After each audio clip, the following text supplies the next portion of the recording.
신명기 25장 1절에서 19절까지 말씀입니다. 신명기 25장 1절에서 19절까지 말씀을 1절부터 10절까지 말씀만 읽도록 하겠습니다. 신명기 25장 1절에서 10절까지 말씀을 읽겠습니다. 말씀을 교독해서 읽도록 하겠습니다. 사람들 사이에 시비가 생겨 재판을 청하면 재판장은 그들을 재판하여 의인은 의롭다 하고 악인은 정죄할 것이며, 악인에게 태형이 합당하면 재판장은 그를 엎드리게 하고 그 앞에서 그의 죄에 따라 수를 맞추어 때리게 하라. 40까지는 때리려니와 그것을 넘기지는 못할지니 만일 그것을 넘겨 매를 지나치게 때리면 내가 내 형제를 경히 여기는 것이 될까 하노라. 곡식 떠는 소에게 망을 씌우지 말지니라. 형제들이 함께 사는데 그 중 하나가 죽고 아들이 없거든 그 죽은 자의 아내는 나가서 타인에게 시집가지 말 것이요, 그의 남편의 형제가 그에게로 들어가서 그를 맞이하여 아내로 삼아 그의 남편의 형제된 의무를 그에게 다 행할 것이요, 그 여인이 낳은 첫 아들이 그 죽은 형제의 이름을 잊게 하여 그 이름이 이스라엘 중에서 끊어지지 않게 할 것이니라. 그러나 그 사람이 만일 그 형제의 아내 맞이하기를 즐겨하지 아니하면 그 형제의 아내는 그 성문으로 장로들에게로 나아가서 말하기를 내 남편의 형제가 그 형제의 이름을 이스라엘 중에 잊기를 싫어하여 남편의 형제된 의무를 내게 행하지 아니하나이다 할 것이요, 그 성읍 장로들은 그를 불러다가 말할 것이며 그가 이미 정한 뜻대로 말하기를 내가 그 여자를 맞이하기를 즐겨하지 아니하노라 하면 그의 형제의 아내가 장로들 앞에서 그에게 나아가서 그의 발에서 신을 벗기고 그의 얼굴에 침을 뱉으며 이르기를 그의 형제의 집을 세우기를 즐겨하지 아니하는 자에게는 이같이 할 것이라 하고 이스라엘 중에서 그의 이름을 신 벗김 받은 자의 집이라 부를 것이니라. 아멘. 여러분, 우리가 살아갈 때 절대로 허용할 수 없는 경계선이 있습니다. 마지노선이라는 표현을 쓰는데요. 그러니까 하나님께서 이 아담과 하와에게 모든 것을 다 주셨지만 이 피조물이 창조주의 이 자리를 넘보는 것까지는 허용하지 않으신 것처럼 결코 넘어서는 안 되는 선이 분명히 있을 때가 있습니다. 아버지와 아들 간의 관계가 아무리 가깝고 친밀해도 아들이 아버지에게 험한 말을 뱉을 수는 없습니다. 어디서든지 웬만큼은 어느 정도 허용해 주더라도 절대로 넘어서는 안 되는 이 경계선이 존재하는 것이죠.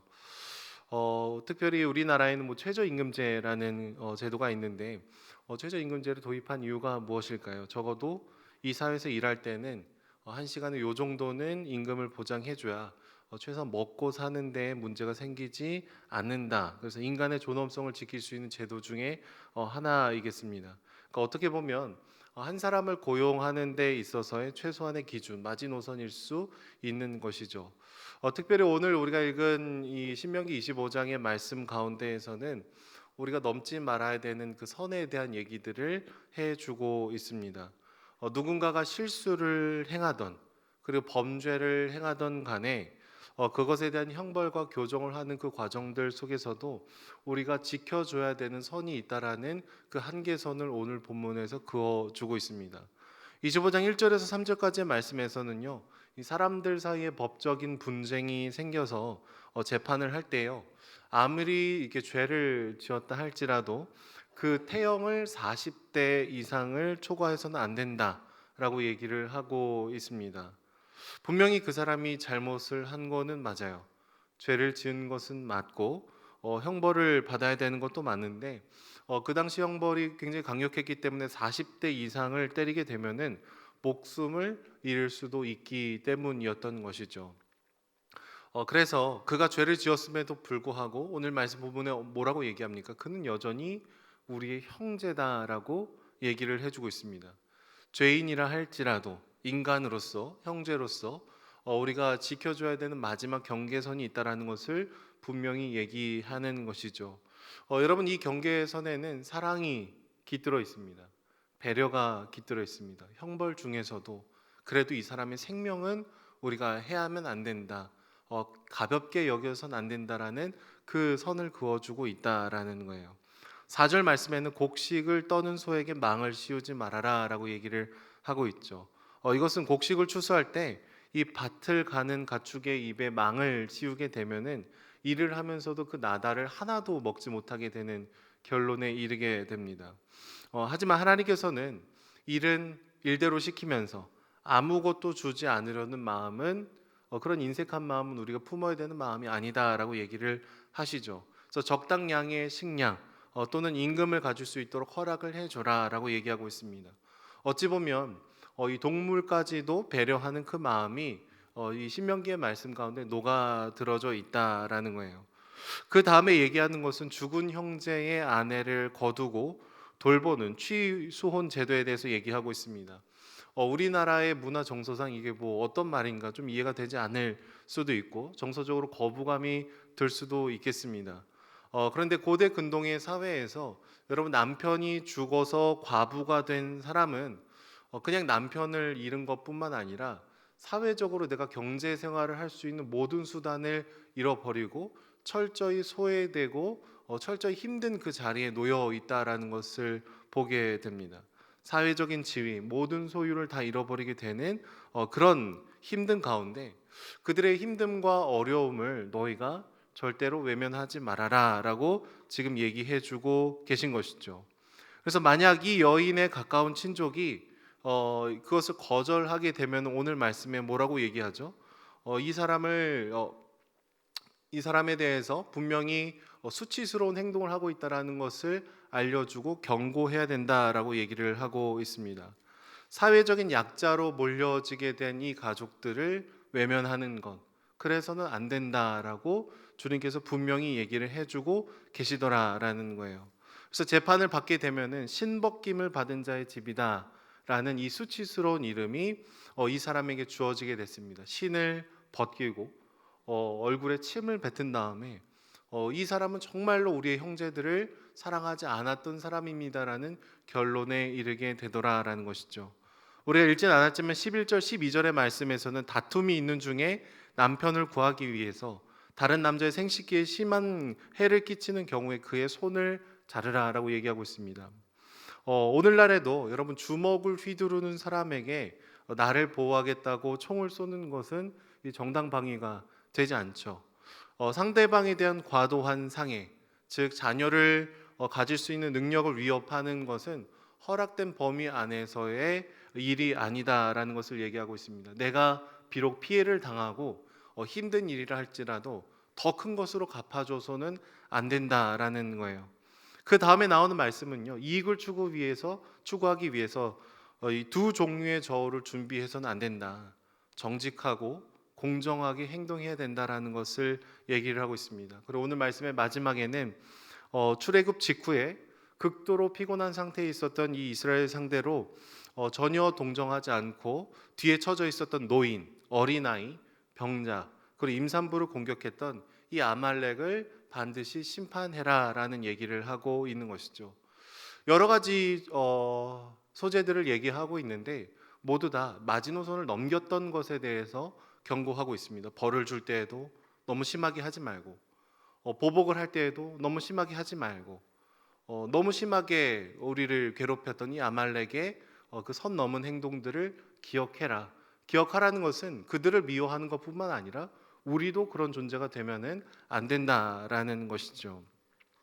그래서 주님은 오늘 말씀 가운데 계속해서 우리가 넘지 말아야 되는 한계선을 지켜라라고 얘기를 하고 있습니다. 그리고 우리의 형제, 자매, 이웃을 소중하게 여기고 그들을 끝까지 인격적으로 대하려고 노력해야 된다라는 것을 오늘 말씀 가운데 얘기를 해주고 계신 것이죠. 실제로 이렇게 힘들고 어려움 가운데 있는 지체들이 우리 주변에 참 많습니다. 내가 모든 것을 다해서 그들의 삶을 책임지는 것이 너무나 버겁고 힘들고 어렵지만 주님께서 우리에게 분명하게 얘기해 주시는 것은 함께 아파하고 그들의 고통을 외면하지 말아야 된다라는 거예요. 그 형벌 중에 있는 그 사람도 여전히 우리의 형제임을 기억하면서 죄를 지은 사람과 그 사람의 지은 이 죄의 처리를 균형 잡힌 시각에서 잘 바라봐야 된다라는 것을 얘기하는 것이죠. 여러분 그런데 우리의 본성을 들여다보면 어떨까요? 우리는 늘 이렇게 선을 넘고 싶어 할 때가 참 많은 존재입니다. 우리는 마치 용서를 받은 적이 없는 사람인 것처럼 다른 사람의 말, 다른 사람의 실수, 다른 사람의 잘못, 죄에 대해서 굉장히 가혹하고 폭력적으로 반응을 할 때가 참 많죠. 나는 가만히 있었는데 누가 내 삶을 흔들어 놓거나 나에게 상처 주는 말을 하게 되면은 우리는 그 사람과 다시 보려 하지 않습니다. 굉장히 우리의 관계를 멀찌감치 떨어뜨려 놓다시피 하는 것이죠. 때로는 우리는 내가 받은 피해보다 조금 더 갚아주고 싶어 하는 마음이 들 때도 있죠. 만약에 어린이집에서 누가 우리 아이에게 꿀밤을 한 대 세게 때렸다고 가정을 해보겠습니다. 우리 아이가 막 울었어요. 아빠 뭐 어린이집을 가기 싫어. 뭐 이런 얘기를 하면은 우리 마음이 어떻습니까? 한 대를 갚아줘야지 라는 마음보다는 1.5대 정도 조금 더 조금 강하게 뭐 그렇게 해서 조금이라도 우리가 갚아주고 싶어하는 그 본성이 우리 안에 있다라는 거예요. 근데 폭력은 더 큰 폭력을 낳게 되고 더 많은 것을 주고 싶어하는 선을 넘는 마음들은 우리의 관계를 더 해체시키게 되는 것이죠. 저 안의 사랑 여러분, 우리가 분명히 기억해야 되는 것은 하나님은 여전히 우리를 한 몸 된 공동체로 우리라는 단어로 불러주고 계시더라라는 거예요. 때로는 누군가 실수할 수도 있고 잘못할 수도 있고 분명히 하나님으로부터 질책받고 형벌을 받아야 되는 그런 순간들도 있겠지만 주님께서는 여전히 우리를 형제요, 자매요, 가족이라고 서로가 서로의 삶에 책임지라는 그런 말씀을 주는 것이죠. 무엇보다 주님께서는 넘지 말아야 되는 그 선을 넘어오시며 우리가 얼마나 존귀하고 사랑스러운 존재인지를 보여주셨습니다. 창조주이신 그분이 사실 피조물이 되실 필요는 없잖아요. 그 선을 넘어오시면서 내가 너를 얼마나 사랑한다.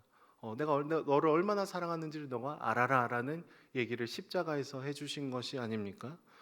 그래서 우리는 말할 수 없는 은혜를 경험한 것이 나라는 존재라는 것을 고백하고 정말로 이 오늘의 말씀에 순종하며 걸어가는 저와 여러분들이 되기를 소망합니다. 최소한의 규칙 정도만 지키는 수준이 아니라 그 규칙에 그리스도의 사랑을 깃들게 하고 하나님의 그 은혜를 흘려보내는 그래서 만물을 충만케 하는 충만함이 우리 은혜동산교회를 통해서 흘러가기를 소망합니다. 기도하겠습니다.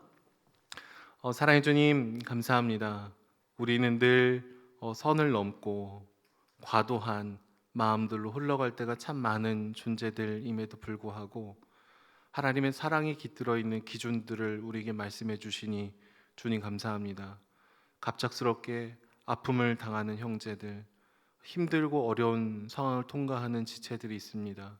하나님 우리의 눈과 귀와 마음을 열어서 그들의 어려움을 외면하지 않도록 주님 붙들어 주시고 함께 아파하고 함께 기도하며 주님 서로의 삶을 책임지고 사랑하는 저희들이 될 수 있도록 역사하여 주시옵소서. 하나님의 놀라운 위로가 나로부터 흘러갈 수 있도록 붙들어 주시고 서로를 위해 끊임없이 기도하며 서로를 세워주는 우리 은혜동산교회가 될 수 있도록 축복하여 주시옵소서. 감사드리며 예수님의 이름으로 기도드립니다. 아멘.